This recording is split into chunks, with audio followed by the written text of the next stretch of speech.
Sahabat Indonesia, kita ketemu lagi di channel Ayo Punya Usaha, dan saya sekarang sedang berada di rumah dinas Bapak Gubernur Jawa Tengah, Pak Ganjar Pranowo. Pak Ganjar, Jawa Tengah kemarin di Lomba Inovasi Daerah dapat nomor 1 untuk transportasi umum dan tempat wisata. Ya. Bagaimana makna dari kemenangan itu untuk Jawa Tengah? Biasa aja. Jadi yang pertama, karena sebenarnya itu kan konsep menyusun normal baru.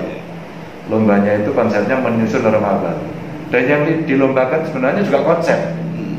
Jadi belum semua melakukan. Nah, kebetulan kita ada contoh-contoh begitu ya. Contoh-contoh dari beberapa yang sudah kita lakukan, termasuk ketika kemudian kita menyusun katakan tempat-tempat pariwisata dan transportasi.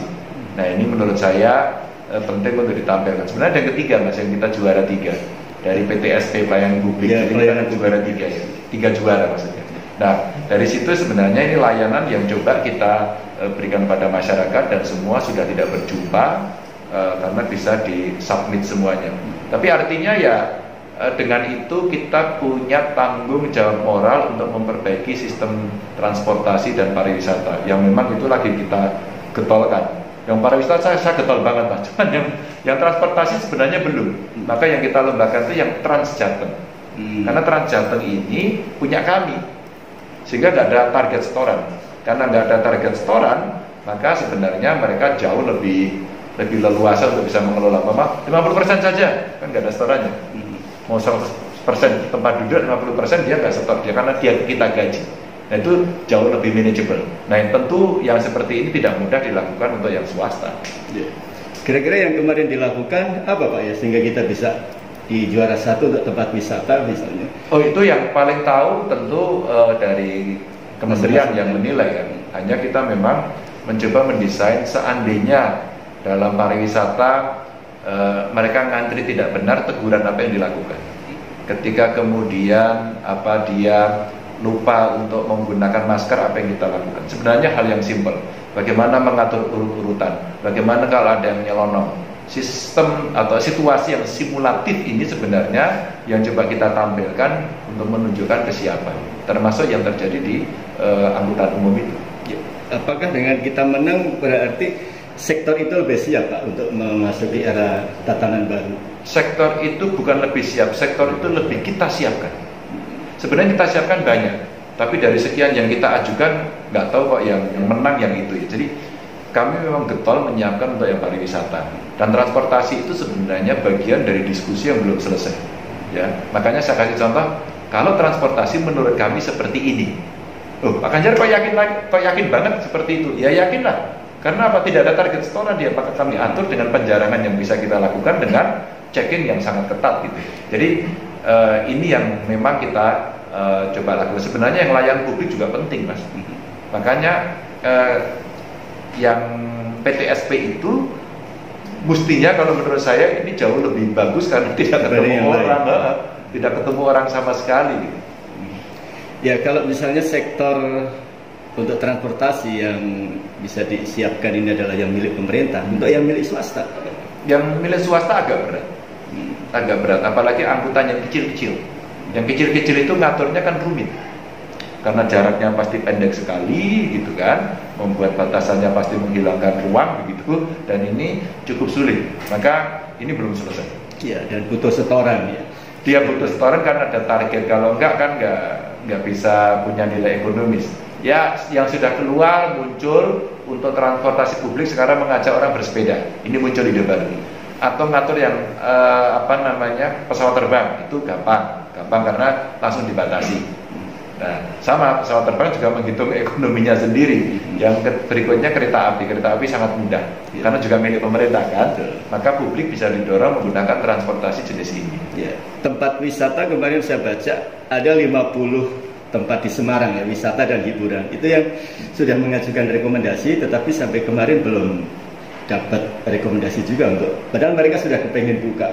Dengan kemenangan ini memungkinkan ya, Pak? Tidak juga. Kemenangan ini tidak berarti besok membuka. Untuk membuka itu sangat bergantung pada kurva, seberapa cepat menurun dan seberapa lama dia melantai. Nah, melantai itu artinya tidak pernah tambah, terus saja datar, minimal 14 hari tidak ada penambahan. Kalau iya, maka itu menjadi indikator bahwa di tempat itu memang sudah normal kondisinya, maka silakan menerapkan normal barunya begitu. Jadi itu belum bisa dipakai untuk ukuran. Ya, jadi artinya indikasinya kira-kira apa Pak? Selain angka yang kemudian melandai, ada nggak hal yang lain, misalnya desakan dari masyarakat? Ya enggak, desakan itu gimana? Wong kemarin itu penyelenggara IO perkawinan aja di Semarang sudah buat kok, ketemu saya, kami siapa? Iya kamu siap. Tapi apakah semua perkawinan pakai IO? Nah kemarin terjadi kan di Semarang perkawinan itu tidak pakai IO kan? Apa yang terjadi? Keluarganya meninggal berapa? Dua. Jadi itu yang pada tingkat kebijakan, kalau terjadi kasus seperti itu harus diambil lagi kebijakannya, ditarik lagi. Ya, itu. Artinya meskipun di beberapa sektor kita sudah disiapkan, masyarakat tetap harus menunggu ya Pak Ganjar. Oh iya, jadi kalau kita ibaratkan orang yang lagi sakit, kamu dirawat di rumah sakit, kamu masih sakit, kok pengen keluar kan nggak boleh. Ya. Nah hari ini kan kita masih sakit ini, penambahnya masih ada kok. Bahkan beberapa pakar itu mengatakan in case Semarang, terus kemudian Temanggung, Magelang. Kasus tertinggi Semarang. Semarang itu tidak ada kenaikan, yang ada lonjakan. Pemprov sendiri ada target nggak sih Pak untuk kita kemudian memproklamirkan new normal? Tidak. Targetnya bukan kapan memproklamirkan new normal, targetnya adalah menekan COVID-nya. Jadi targetnya bukan target kapan kita mau normal ya, enggak. Targetnya adalah bagaimana menekan. Memang ada matematikanya. Matematikanya itu kalau pemerintah berhasil menekan, itu baru ada waktunya. Anda mau menekan kapan? Menekan bulan Juli, maka kegiatan masif seperti rapid test dilakukan, ya, sosialisasi masyarakat, melihat respon masyarakat seberapa, itu mesti dilakukan. Jadi targetnya adalah penurunan dulu, baru dari penurunan ini kira-kira nanti berapa lama kamu membereskan, dari berapa lama nanti baru akan ketahuan waktunya kapan. Nah itu baru ketemu. 17 Agustus tinggal sebulan lagi. Apakah sudah ada barangkali aturan-aturan atau kita ya lakukan dengan menyesuaikan kondisi COVID ini Pak? Untuk apa itu? Perayaan misalnya? Belum, sampai hari ini belum. Terus kemudian juga belum ada yang masuk ke kami. Tapi seandainya kemudian perlu dilakukan, saya kira dengan kondisi kalau sampai dengan Agustus masih seperti ini ya tentu belum bisa. Cuman mudah-mudahan kan ini belum Juli juga. Yeah. Nanti mudah-mudahan selama Juli ada hasil lah dari kerja kawan-kawan para bupati wali kota, ini kerjanya luar biasa juga. Mereka melakukan rapid test, sosialisasi, mudah-mudahan hasilnya sudah akan bisa kelihatan di bulan Juli. Sehingga ya kalau untuk mengadakan sekedar hiburan, terus kemudian upacara itu tidak terlalu sulit ya. Lomba kelereng anak-anak mudah-mudahan masih bisa. Mudah-mudahan kalau itu terjadinya di Juli sudah kelihatan menurun, oke. Tapi kalau belum, mungkin lombanya yang nanti kita buat dengan desain yang lain. Iya, saya melihat ya kemarin itu liburan itu anak-anak justru pada main ketawa mau boncengan, kemudian mereka bergerombol gitu. Itu bahaya. Itu bahaya. Maka edukasinya memang ternyata belum tuntas. Sedikit saja kembali kita bicara kenormalan baru, mereka tidak lagi peduli apakah kondisinya itu sudah mengalami penurunan drastis, kurvanya maksud saya. Maka mereka meresponnya dengan cepat, ini sudah kok. Maka mereka pergi ke Tawangmangu, yang di Kebumen juga sama, kemarin ramai gitu kan. Dan di beberapa tempat tentu saja. Nah, yang seperti ini kontrol pemerintah mesti kencang.